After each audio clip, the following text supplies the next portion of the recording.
क्या आप जानते हैं नवरात्रि के दूसरे दिन पूजी जाने वाली माता ब्रह्मचारिणी ने भगवान शिव को पाने के लिए हजारों साल तक कठोर तपस्या की थी। इतनी कठोर तपस्या कि देवता भी हैरान रह गए। आइए जानते हैं उनकी पूरी अद्भुत कथा।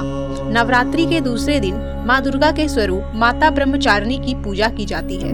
ब्रह्मा का अर्थ है तप और चारिणी का अर्थ है आचरण करने वाली, यानी जो कठोर तपस्या करती है वही है माता ब्रह्मचारिणी।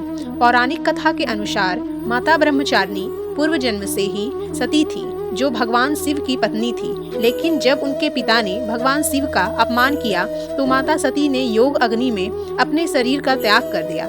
इसके बाद उन्होंने पर्वतराज हिमालय के घर पुनर्जन्म लिया और उनका नाम पड़ा पार्वती। बचपन से ही पार्वती जी के मन में एक ही इच्छा थी, भगवान शिव को अपने पति के रूप में प्राप्त करना। लेकिन शिव जी तपस्या में लीन रहते थे, उन्हें संसार से कोई मतलब नहीं था। जब पार्वती जी ने कठोर तपस्या करने का निश्चय किया, उन्होंने हजारों वर्ष तक जंगलों में रहकर तप किया। पहले कई वर्षों तक सिर्फ फल खाए, फिर केवल पत्तों पर जीवन बिताया और अंत में तो उन्होंने पत्ते भी छोड़ दिए, इसलिए उन्हें अर्पणा भी कहा जाता है। उनकी तपस्या इतनी कठिन थी कि देवता, ऋषि मुनि और स्वयं ब्रह्मा जी भी उनकी शक्ति से प्रभावित हो गए। कहते हैं उन्होंने बिना खाए पिए कड़क सर्दी, तेज धूप और बारिश में भी तपस्या जारी रखी। आखिरकार उनकी अटूट भक्ति और तपस्या से प्रसन्न होकर भगवान शिव प्रकट हुए और उन्होंने माता पार्वती को अपनी पत्नी के रूप में स्वीकार किया।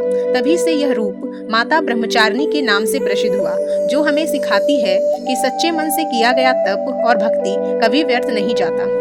माता ब्रह्मचारिणी की पूजा करने से जीवन में संयम आता है, मन शांत होता है और कठिन से कठिन लक्ष्य भी हासिल हो जाता है। इस दिन माता को चीनी, फल और सफेद चीजों का भोग लगाना बहुत शुभ माना जाता है।